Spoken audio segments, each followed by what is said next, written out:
Mes chers compatriotes, c'est avec une très grande joie que je m'adresse à vous à l'occasion de la commémoration de l'indépendance de notre pays. Cette célébration est un moment d'intense émotion pour toute la nation, car elle rappelle les valeurs et les symboles que nous ont légués les pères fondateurs de notre pays. Ces valeurs et ces symboles sont pour nous tous un repère pour assurer de meilleures conditions de vie à chaque Ivoirienne et à chaque Ivoirien, ainsi que pour la stabilité et la prospérité de notre grand pays. Je suis heureux de constater que ces dernières années ont été marquées par des progrès significatifs dans de nombreux domaines. Il s'agit notamment du renforcement de nos institutions et de l'état de droit, de bonnes performances économiques de notre pays, qui se classent parmi les plus dynamiques du continent et du monde, de la hausse des revenus de nos parents paysans, des fonctionnaires et des salariés du secteur privé, d'un meilleur accès de nos populations aux services sociaux de base que sont l'eau, l'électricité, la santé, l'éducation, de l'amélioration de notre cadre de vie grâce aux investissements massifs dans les infrastructures, de la promotion des femmes et des jeunes dans l'administration et le secteur privé, et enfin du rayonnement de la Côte d'Ivoire au plan international. Je tiens à féliciter toutes les forces vives de la nation qui ont œuvré pour nous permettre d'obtenir ces résultats impressionnants qui témoignent des progrès constatés dans notre pays. Je sais qu'il nous reste encore de nombreux défis à relever, comme nous le rappellent notamment les récentes pénuries d'eau dans certaines localités de notre pays, ainsi que les inondations du mois de juin dernier qui ont occasionné de nombreuses victimes pour lesquelles j'ai une pensée en ce jour. Je m'engage à maintenir le cap. Je serai toujours à votre écoute pour continuer d'améliorer vos conditions de vie. Afin de consolider notre dynamique, notamment pour les générations futures, nous continuerons sans relâche à promouvoir la bonne gouvernance et à intensifier la lutte contre la corruption. Par ailleurs, j'ai bien noté que vous nous demandez d'accentuer nos efforts en ce qui concerne le social et la lutte contre la cherté de la vie. J'ai donc instruit le gouvernement afin qu'il renforce davantage notre programme social dès le mois de septembre. Mes chers compatriotes, chers frères, chères sœurs, chers jeunes, la fête de l'indépendance est aussi l'occasion de revisiter le pacte social qui existe entre tous les Ivoiriens. Nous devons œuvrer pour préserver les symboles et les enseignements que nous avons reçus en héritage. L'union, la discipline et le travail, notre devise nationale, le vivre ensemble, la tolérance et la fraternité, notre credo. Les crises des 2 dernières décennies nous ont montré que rompre ce pacte met en danger la cohésion sociale et la nation elle-même. Les conséquences de la crise post-électorale que notre pays a connue en 2010-2011 en sont un témoignage dramatique. Mon devoir, en tant que président de tous les Ivoiriens, soucieux du respect des droits de chaque citoyen, est de garantir l'union de tous les fils et toutes les filles de notre chère Côte d'Ivoire. C'est pourquoi, parallèlement aux actions de justice, nous avons mis en place dès 2011 la Commission Dialogue, Vérité et Réconciliation, la CDVR, la Commission spéciale d'enquête, aussi en 2011, puis la Commission nationale pour la réconciliation et l'indemnisation des victimes, la CONARIV, en 2015.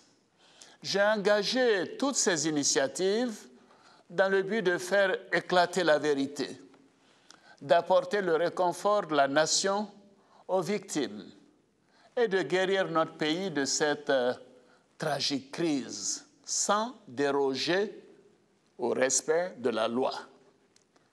Mes chers compatriotes, mon rôle en tant que président de la République est aussi d'être continuellement à votre écoute, de trouver les voies et moyens de renforcer la cohésion nationale et de parachever l'œuvre de réconciliation.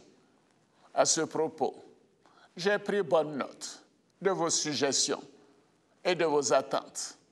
J'ai cependant déploré que notre dynamique de réconciliation ait été plusieurs fois contrariée par des attaques contre les symboles de l'État et particulièrement contre les forces de défense et de sécurité qui font un travail remarquable. En effet, ma responsabilité est aussi de garantir la sécurité de tous les Ivoiriens. C'est pourquoi j'ai pris le temps de la réflexion. C'est ainsi que j'avais annoncé le 11 juillet dernier, lors du premier Conseil des ministres du nouveau gouvernement, que je vous donnerai des indications précises sur mes ambitions pour rassembler la nation, à l'occasion de mon adresse de ce 6 août 2018. Chers frères, chères sœurs, chers jeunes, le père de la nation, le président Félix Houphouët-Boigny, disait qu'il n'y a pas de sacrifice trop grand pour la paix.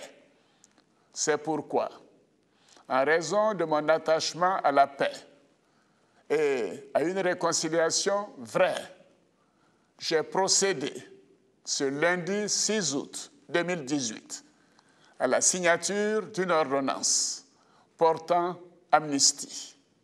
Cette amnistie bénéficiera à environ 800 de nos concitoyens, poursuivis ou condamnés pour des infractions en lien avec la crise post-électorale de 2010 ou des infractions contre la sûreté de l'État commises après le 21 mai 2011, date de ma prestation de serment en qualité de président de la République. Cependant, une soixantaine de militaires et de membres de groupes armés ayant commis des crimes de sang ne seront pas concernés. Je voudrais préciser que sur les 800 personnes concernées par cette amnistie, environ 500 sont déjà en liberté provisoire ou en exil et verront leur condamnation pénale effacée. De ce fait, il sera mis fin aux poursuites à leur encontre. Il en sera de même pour les 300 autres personnes détenues qui seront libérées prochainement.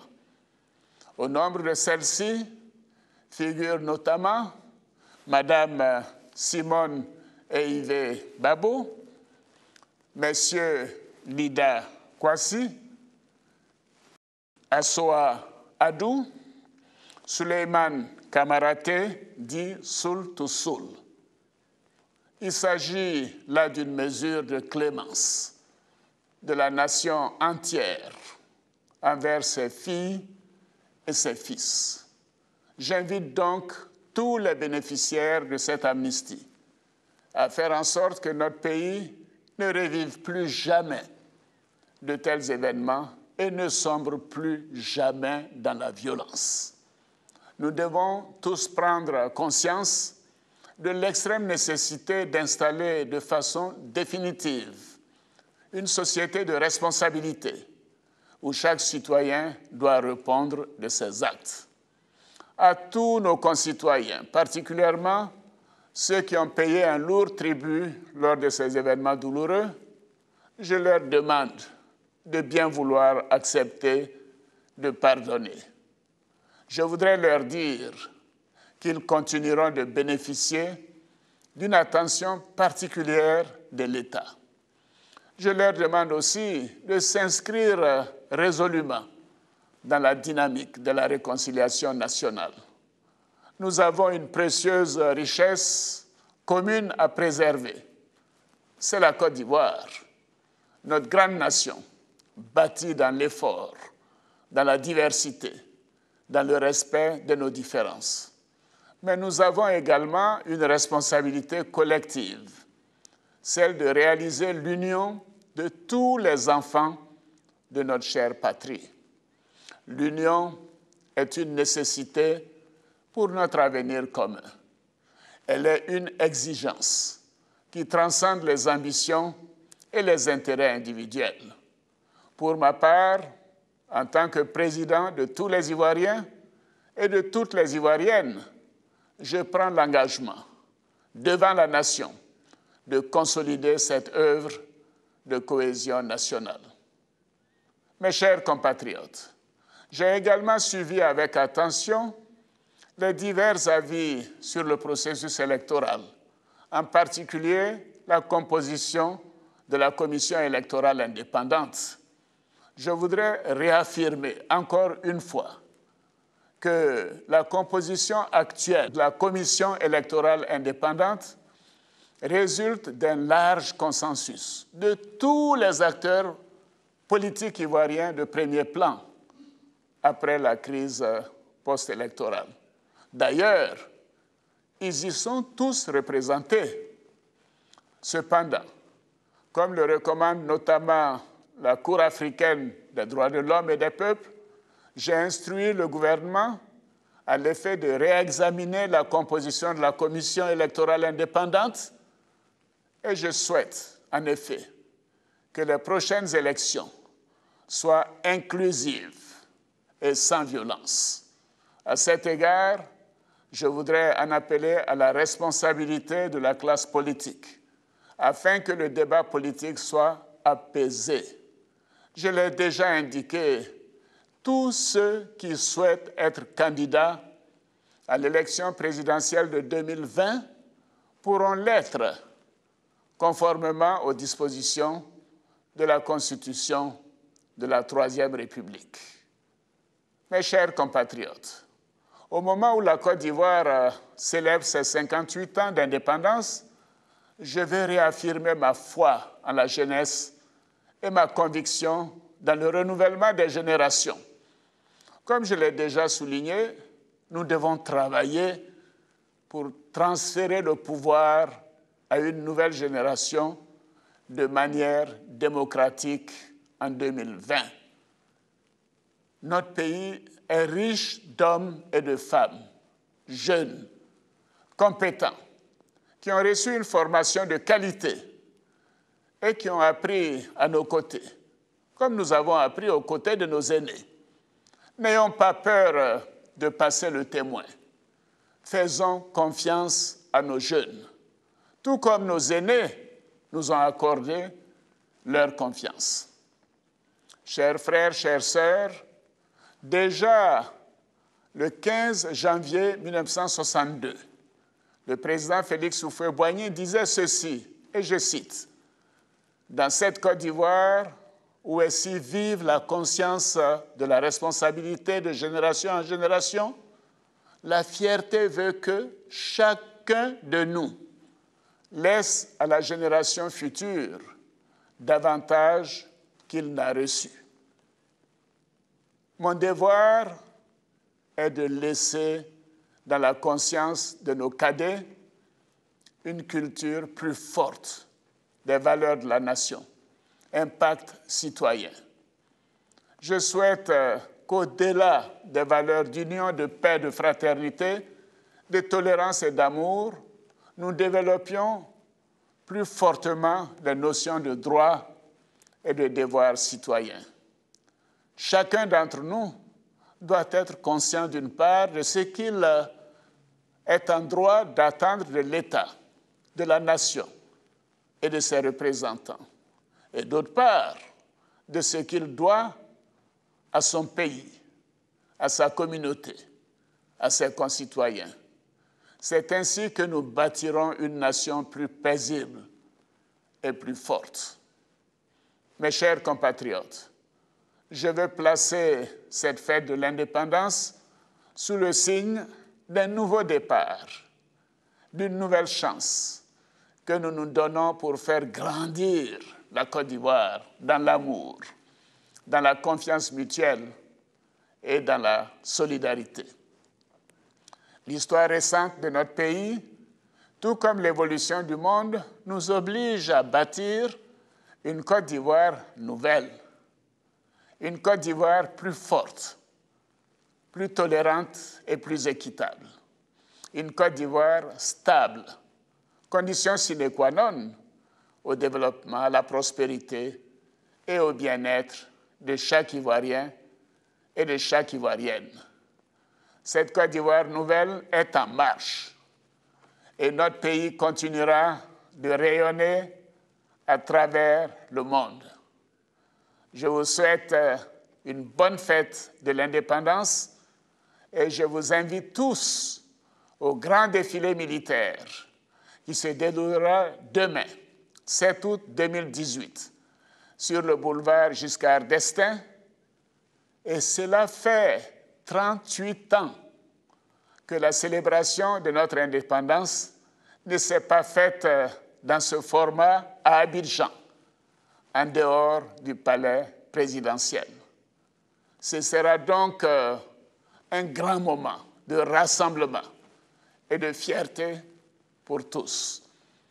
Bonne fête de l'indépendance à toutes et à tous. Vive la République, vive la Côte d'Ivoire, que Dieu bénisse notre beau pays.